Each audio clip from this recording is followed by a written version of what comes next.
Hello students. Last जो class थी उसमें हमने लाइब्रेरीज़ के बारे में इंट्रोडक्शन पढ़ा था, मॉड्यूल्स के बारे में इंट्रोडक्शन पढ़ा था। लाइब्रेरीज़ और मॉड्यूल्स में क्या रिलेशन है उसके बारे में पढ़ा था। नेक्स्ट टॉपिक है स्ट्रक्चर ऑफ पाइथन मॉड्यूल, यानी कि मॉड्यूल का क्या स्ट्रक्चर होता है, कैसे हम डिफ़ाइन करेंगे उस मॉड्यूल में क्या क्या चीज़ें हम डिफ़ाइन करते हैं। एक मॉड्यूल जो अगर हम अपना खुद का बनाएं तो उसमें क्या क्या एलिमेंट्स होते हैं। तो कोई भी मॉड्यूल जो होता है, तो हमने पिछली लास्ट क्लास में पढ़ा था मॉड्यूल जो है वो सिर्फ एक पाइथन की एक फाइल होती है जिसमें क्या क्या चीज़ें डिफ़ाइन की जाती है मॉड्यूल में। तो स्ट्रक्चर जो मॉड्यूल का जो होता है उसमें क्या क्या चीज़ें एलिमेंट्स होते हैं, उस फाइल में क्या क्या होते हैं चीज़ें होती हैं, तो उनकी लिस्ट यहाँ पर दी हुई है, तो आप देख सकते हैं। तो सबसे पहले है कि कोई भी मॉड्यूल बनाया जाता है तो उसमें डॉक स्ट्रिंग्स होती है।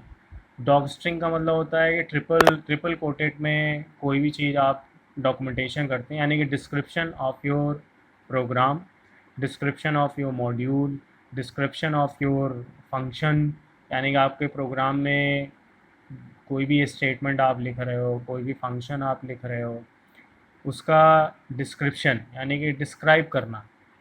तो उसको हम कमेंट्स के फॉर्म में, ट्रिपल कोटेड फॉर्म में अगर हम कुछ भी लिखते हैं जो कि एग्जीक्यूट नहीं होता है क्योंकि वो कमेंट है, तो पाइथन में जो कमेंट्स होते हैं जिनको हम ट्रिपल कोटेड में लिखते हैं उन्हें हम डॉक स्ट्रिंग्स बोलते हैं।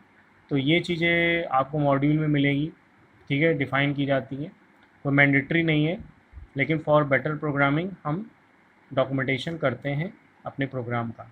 दूसरी चीज़ ये होती है कि वेरिएबल्स और कॉन्स्टेंट्स हो सकते हैं, यानी कि नॉर्मली प्रोग्राम आप जब बनाते हैं पाइथन में, आपने बनाया भी है, उसमें वेरिएबल्स डिक्लेयर करते हो, वेरिएबल इनिशियलाइज करते हो, कॉन्स्टेंट्स बनाते हो, ठीक है। कांस्टेंट वैल्यू वैल्यू हो सकती है, कांस्टेंट्स अलग अलग टाइप के हो सकते हैं, वेरिएबल्स हो सकते हैं, वो आपने डिक्लेयर भी किए हैं प्रोग्राम में, तो वही मॉड्यूल में होता है। Module is very similar to your programming file, ठीक है।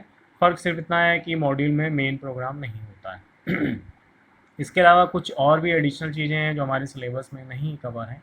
क्लासेस होती हैं उसके अंदर, ऑब्जेक्ट्स होते हैं, स्टेटमेंट्स होते हैं, वो हमने पढ़े। जितने भी एग्जीक्यूटिबल स्टेटमेंट्स होते हैं वो हम मॉड्यूल में भी लिखते हैं किसी स्पेसिफिक प्रॉब्लम को सॉल्व करने के लिए। जो भी स्टेटमेंट्स या एक्सप्रेशंस होंगे वो मॉड्यूल में भी होंगे।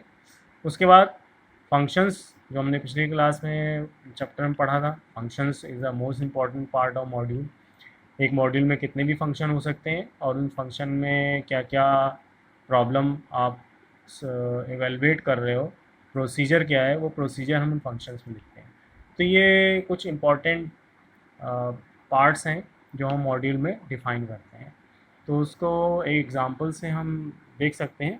एक छोटा सा मॉड्यूल हमने एग्ज़ाम्पल लिया हुआ है, एक छोटा सा मॉड्यूल बनाया है जिसमें हम मॉड्यूल जो है उसको हमने एक डॉक स्ट्रिंग डिस्क्राइब किया है कि हम एक छोटा सा अरिथमेटिक कैलकुलेटर बना रहे हैं। तो अरिथमेटिक कैलकुलेटर में आप देख सकते हैं कि एक हमने एक वेरिएबल लिया हुआ है x इज इक्वल टू 10। तो here is x is variable, 10 is constant, ठीक। उसके बाद एक लाइन ब्लैंक छोड़ दी है। फिर इसके बाद नेक्स्ट हमने एक फंक्शन बनाया है ऐड, जिसमें हमने a और b दो पैरामीटर रहा रहे हैं, जो वैल्यू आएंगी उनको हम प्रिंट करा रहे हैं। The print the sum is a plus b, यानी कि जो दो वैल्यू होगी उसका ऐड होगा। तो ये स्टेटमेंट्स हो गए आपके।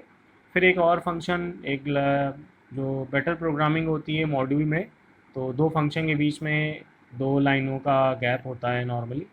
तो उसके बाद प्रोडक्ट एक फंक्शन बनाया है हमने जिसको क्या करेगा, प्रोडक्ट करेगा। उसके बाद आप देख सकते हैं कुछ भी नहीं लिखा हुआ है, बस इस फाइल को हम सेव कर लेंगे .py से।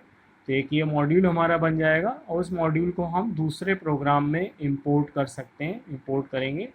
तो खैर वो हम आगे पढ़ेंगे जाके कि कैसे हम अपना मॉड्यूल इंपोर्ट कर सकते हैं अपने खुद के प्रोग्राम में। तो एक सिंपल सा एक्सप्लेनेशन था कि जो चीज़ें आपकी मेंशन है तो इसमें आप उसको कैसे लिखेंगे मॉड्यूल में। तो डॉक स्ट्रिंग्स होती हैं, डॉक स्ट्रिंग कहीं भी हो सकती है, यानी कमेंट्स आप कहीं भी लगा सकते हैं। Explanation of your program, explanation of your functions, ठीक है। वेरिएबल्स हो सकते हैं, कांस्टेंट हो सकते हैं, कितने भी तरह के वेरिएबल्स हो सकते हैं। Functions is another very important part.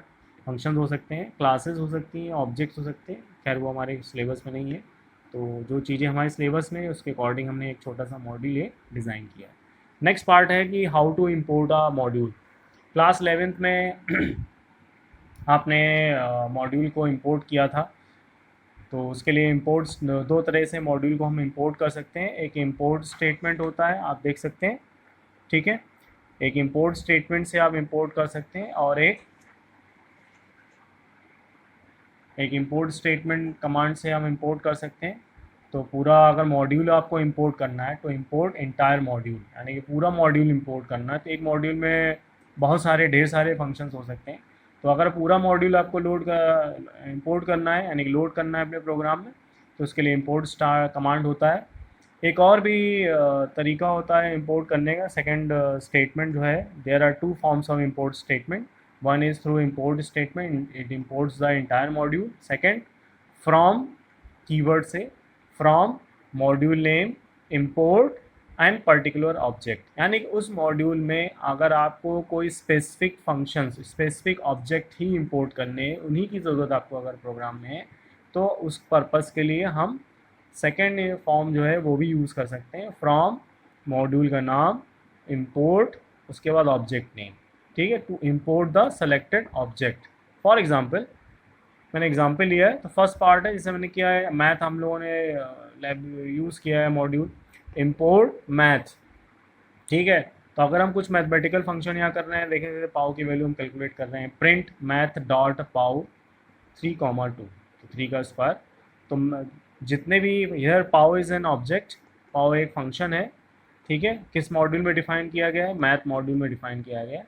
तो अगर आप पूरा मॉड्यूल इंपोर्ट कर रहे हैं, तो जो भी फंक्शन आप यूज़ करेंगे उस मॉड्यूल को, तो उसको मॉड्यूल के नाम के साथ ही उसको हम एक्सेस करेंगे। अगर हम डायरेक्टली एक्सेस करेंगे तो एरर आ जाएगी अनडिफाइंड, क्योंकि लाइब्रेरी वो जो फंक्शन है वो कहाँ डिफाइंड है, तो उसके लिए हमको वो मॉड्यूल स्पेसिफाई करना पड़ेगा। तो मैथ डॉट पाओ, तो ये हमने यूज़ भी किया है पिछले 11th में। दूसरा तरीका ये है कि मान लीजिए हमें सिर्फ पाव फंक्शन ही यूज़ करना है अपने प्रोग्राम में, तो उसके लिए पूरी लाइब्रेरी इंपोर्ट करने की ज़रूरत नहीं है। तो उसके लिए अनदर इंपोर्ट स्टेटमेंट है, फ्रॉम मैथ मॉड्यूल, मैथ का मॉड्यूल नाम मैथ है, इंपोर्ट, उसके बाद स्पेसिफिक वो ऑब्जेक्ट का नाम जिसको आपको ज़रूरत है। अगर मोर देन वन ऑब्जेक्ट आपको इंपोर्ट करने हैं, तो कॉमा लगा के आप और भी ऑब्जेक्ट्स के नाम दे सकते हैं स्पेसिफिकली। जैसे मान लीजिए स्क्वायर रूट में नहीं यूज़ करना है हमको, तो पाव कॉमा स्क्वायर SQRT, ठीक है। तो फ्रॉम कीवर्ड से आप किसी मॉड्यूल का किसी स्पेसिफिक फंक्शन को भी इंपोर्ट कर सकते हैं। In that case you don't mention the module name, आप डायरेक्टली उसको एक्सेस कर सकते हैं, क्योंकि आपने उस स्पेसिफिक ऑब्जेक्ट को अपने करंट प्रोग्राम में क्या किया है, एक्सेस कर लिया है, लोड कर लिया है। तो अब उसके लिए आपको मैथ मॉड्यूल यूज़ करने की ज़रूरत नहीं है, आप डायरेक्टली उसको कॉल कर सकते हैं, क्योंकि वो आपके प्रोग्राम में ऑटोमेटिकली अवेलेबल है, ठीक है। आपके प्रोग्राम के साथ वो अटैच हो गया है। तो आप देख सकते हैं there are two forms of import statement है मॉड्यूल को, ठीक है।